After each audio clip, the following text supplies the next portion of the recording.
کمانے کے لیے قرآن نہیں ہے.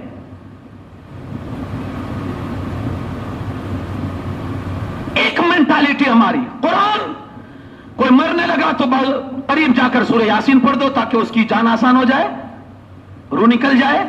کوئی بیمار پڑا سورہ فاتحہ پڑھ کے دم کر کے پلا دو, شفا مل جائے. یقیناً قرآن میں یہ کمال ہے. اگر آپ سورہ فاتحہ پڑھ کر, حضور فرماتے ہیں یہ سورہ فاتحہ کا نام آیت شفا بھی ہے, آپ اس کو اگر پڑھ کے کسی پر دم کر دو گے, قرآن میں اتنی طاقت ہے کہ وہ مریض کو ٹھیک کر دے. مگر صرف اس کے لیے قرآن نہیں ہے. علامہ اقبال نے بڑی پتے کی بات کہی. جب کسی کو دیکھا کہ وہ کسی مرنے والے کے قریب جا کر سورہ یاسین کی تلاوت کر رہا ہے, علامہ اقبال کہتے ہیں مجھے حیرت ہوتی ہے تیری عقل پر کہ تو نے قرآن کو مرنے والے کے پاس بیٹھ کر سورہ یاسین پڑھی اور تیرا عقیدہ یہ ہے کہ اس سے اس کی جان آسانی سے نکل جائے گی, یعنی اس کا مرنا آسان ہو جائے گا. علامہ اقبال کہتے ہیں میں مانتا ہوں کہ کسی کے پاس قرآن کی تلاوت ہو تو اس کا مرنا آسان ہو جاتا ہے, مگر علامہ اقبال کہتے ہیں کاش تو نے یہی زندوں کے ساتھ کیا ہوتا تو اس کا جینا بھی آسان ہو جاتا. جو سوچ تیری مرنے والے کے لیے ہے نا, کہ کسی مرنے والے کے پاس بیٹھ کر پڑھا جائے تو اس کی موت آسان ہو جاتی ہے, اگر یہی سوچ زندوں کے لیے اپنا لے رہا کہ کسی زندے کے پاس بیٹھ کر قرآن کو پڑھا جائے تو اس کی زندگی آسان ہو جائے گی, کاش یہ مینٹالٹی تیری کسی زندے کے حوالے سے ہو جائے. سمجھا ہی نہیں ہم نے قرآن کو. صحابہ کرام رضوان اللہ تعالی علیہ مجمعین ہر مسئلے میں ان کے لیے سب سے پہلے اگر کوئی رہنمائی کی چیز ہوتی تھی قرآن سامنے ہوتا تھا. ہر مسئلے میں وہ قرآن. یہاں تک صحابہ نے فرمایا کہ اگر ہماری اونٹ کی رسی گم ہو جاتی تھی نا, وہ بھی ہم قرآن سے ڈھونڈ لیتے تھے, وہ رسی بھی قرآن سے ڈھونڈ لیتے تھے. ہماری حالت یہ نا کہ ہم نے صحیح معنوں میں قرآن کو ابھی تک نہیں سمجھا. میرے آقا صلی اللہ علیہ وسلم کا یہ زندہ معجزہ جو ہمارے بیچ ہے, خدا را اپنے دل سے لگاؤ. قرآن جتنا دل سے لگے گا نا اتنا ہی آپ کو ترقی کے منازل نظر آئیں گے, اتنی ہی ترقی کے منازل نظر آئیں گے. بڑی پیاری بات علامہ اقبال نے کہی تھی کہ میری بہن, اگر تو بہن بن کر قرآن پڑھے گی نا, اگر تم ماں بن کے قرآن پڑھے گی نا, تو تیرا بھائی کوئی عمر جیسا بھی پھر قرآن کو سینے سے لگاتا نظر آئے گا. اگر تو بہن بن کر قرآن پڑھے گی تو کل تیرے کسی بھائی عمر کی تقدیر بدلتی نظر آئے گی, اور اگر تو ماں بن کے قرآن پڑھے گی نا تو کل تیرا بھی کوئی بیٹا غلام شبیر نیزے پر قرآن سناتا نظر آئے گا. شوق, دلچسپی. قرآن صرف پڑھیے ہی نہیں, قرآن کو سمجھیے. یہ صرف پڑھنے کے لیے ثواب کے لیے نہیں اترا ہے, بلکہ سمجھنے کے لیے بھی قرآن اترا ہے. ہماری یہ سوچ ہے کہ ہم قرآن کو ابھی تک نہیں سمجھ پائے, لیکن آپ دیکھیں یہ دوسروں کے دلوں میں گھر کر رہا ہے اور ہمارے دل اس سے بالکل ویران ہے. حضور علیہ السلام کی ایک حدیث پاک ہے نا کہ جس دل میں قرآن نہیں وہ دل ویران گھر کی طرح ہے. جو گھر بہت سالوں سے بند پڑا ہو تو آپ اس کو کیا کہتے ہیں, آپ اس میں جانا پسند نہیں کرو گے. بہت سالوں سے بند ہے, آپ نہیں جاتے اس میں کہ یہ بند ہے. میرے بھائی ایسے یہ دل اگر قرآن سے خالی ہوتا ہے نا تو اللہ کی رحمت کے فرشتے اس میں نہیں جاتے کہ یہ تو ویران ہے, برسوں سے ایسے پڑا, اس میں جانا کیسے.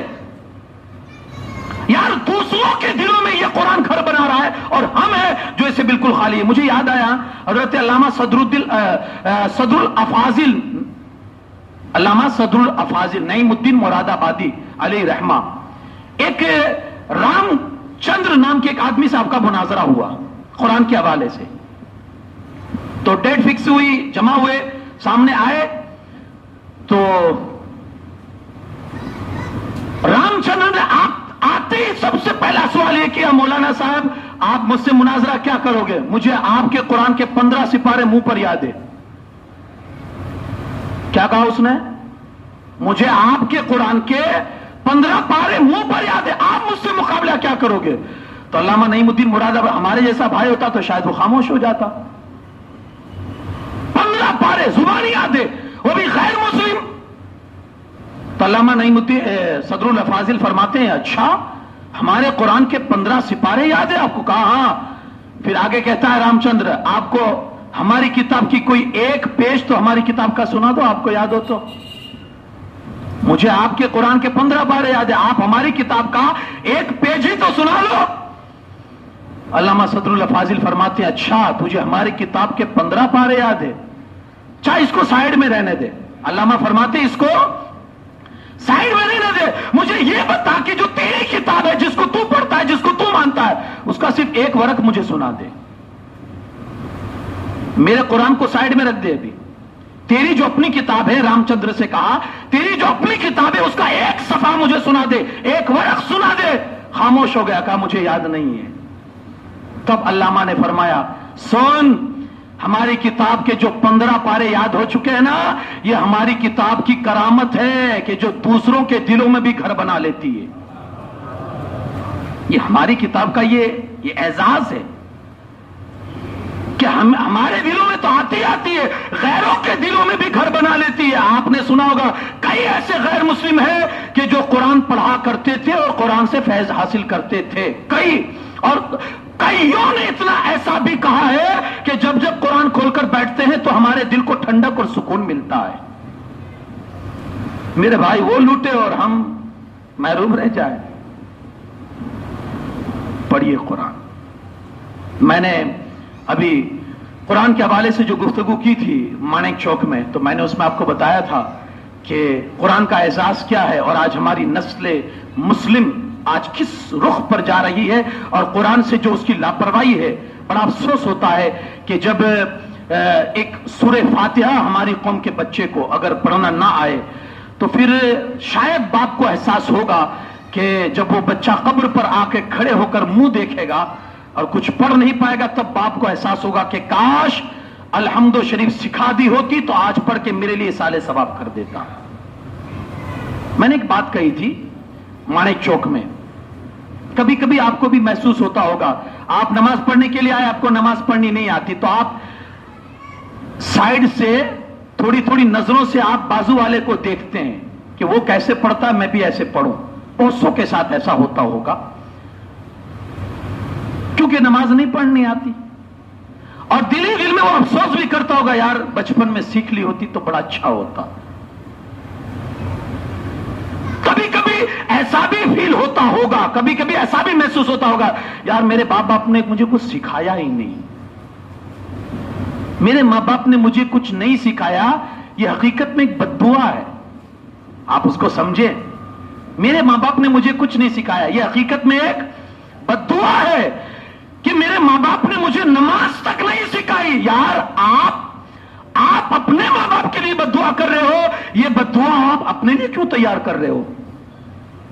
آپ اپنی اولاد کو سکھا دو تاکہ وہ آپ کے لیے بد دعا نہ کرے کہ کاش میرے باپ باپ مجھے نماز پڑھنا سکھا دیتے. بڑا افسوس ہوتا ہے ہمارے نوجوان نماز نہیں پڑھنا جانتے. یار ہر چیز آپ کے لیے آسان ہو چکی کیونکہ موبائل دنیا آپ کے ہاتھ میں ہے.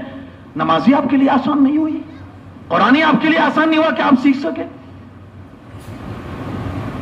ہر چیز جب آپ کے لیے بالکل ایزی ہو چکی، بالکل آسان ہو چکی ہے، تو قرآن آپ کے لیے کیوں آسان نہیں ہوا؟ نماز آپ کے لیے کیوں نہیں؟ اور کبھی آپ نے شوق کیا کہ چلو ہم نماز کو سیکھیں؟ یار آپ نماز پڑھنے کھڑے ہوتے ہیں نا، حدیث پاک میں جب بندہ نیت کرتا ہے اللہ اکبر کہہ کے کھڑا ہوتا ہے نا، تو اس سے اور اللہ رب العزت تک، اس سے اور اللہ رب العزت ایک نور کا سما بن جاتا ہے. ایک نمازی جب نماز پڑھے ایک نور کا سما بن جاتا ہے. یہی وجہ ہے کہ وہ سما حاصل کرنے والے اور وہ کیفیت لوٹنے والے پہلے دنیا میں تھے، اب مشکل سے نظر آتے ہیں. مولا علی کو تیر لگا اور بہت اندر تک چلا گیا. آپ نے کہا مجھے بہت تکلیف ہوتی ہے. کسی نے کہا نکالا کیسے جائے؟ کہا نیت کر باندھ کے میں نماز شروع کروں نا، نماز میں نکال لینا، مجھے پتا بھی نہیں چلے گا. اور حقیقت میں ہوا بھی ایسا، نماز میں وہ تیر نکال لیا گیا. مولا علی کہتے خدا کی قسم مجھے پتا تک نہیں چلا. کیوں؟ اس کیفیت میں ہوا کرتے تھے. میں نے وہ سنا تھا حضرت سہل بن عبداللہ تستری کی وہ بات. کسی نے آپ سے کہا کہ یار اکیلے جنگل ہی میں رہتے ہو مزہ آتا ہے، اکتاہٹ نہیں ہوتی، بوریت نہیں ہوتی؟ اکیلے جنگل میں رہنا یار جنگل کی بھی کوئی زندگی ہے. آؤ شہر کی رنگ ریلیاں دیکھو، شہر کی رونقیں دیکھو، جنگل میں کیا رکھا ہے. آپ نے کہا تجھے کس نے کہا کہ میں اکیلا رہتا ہوں؟ تجھے کس نے کہا میں تنہا رہتا ہوں؟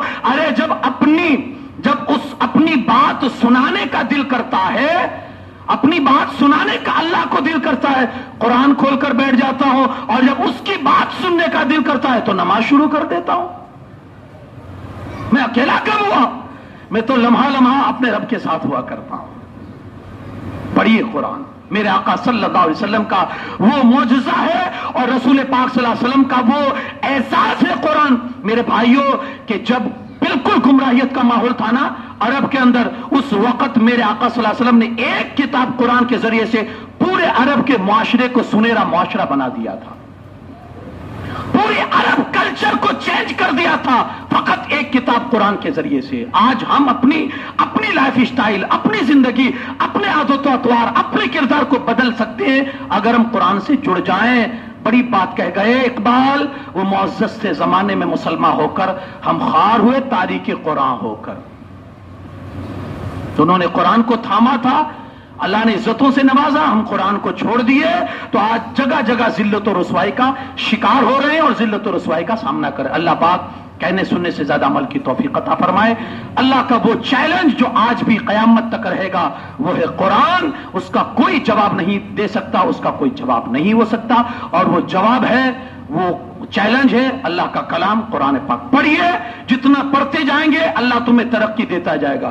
بلکہ حدیث میں ہے، اگر آپ نے اپنے بیٹے کو قرآن کی تعلیم دے دی، کل قیامت کے دن اللہ اپنے سامنے اس بچے کو بلائے گا اور فرمائے گا قرآن پڑھنا شروع کر، اور اللہ فرشتوں سے کہے گا یہ جتنا پڑھتا جائے اس کے ماں باپ کے درجے کو بلند کرتے جاؤ۔ جب تک بچہ پڑھتا جائے گا اس کے ماں باپ کے درجے بلند ہوتے رہیں گے، اس کی آخری آیت ہوگی اور اس کے ماں باپ کا آخری درجہ ہوگا۔ اگر یہ چاہتے ہیں تو پھر پڑھائیے، قرآن سے وابستہ کیجئے، جوڑیے اپنی اولاد۔ اللہ پاک کہنے سننے سے زیادہ عمل کی توفیق عطا فرمائے۔ وما علینا الا البلاغ، چند سماعت اعلان سماعت فرمائے۔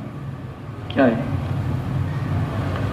ایصال ثواب کے لیے مرحوم عبد الرحمان محمد راجہ اور مرحومہ عائشہ بین عبد الرحمان بھائی راجہ، ان کے ایصال ثواب کے لیے 1000 روپے مسجد میں، 500 روپے قبرستان میں اور 500 روپے مدرسے غوث سمدانی میں۔ اللہ پاک قبول فرمائے۔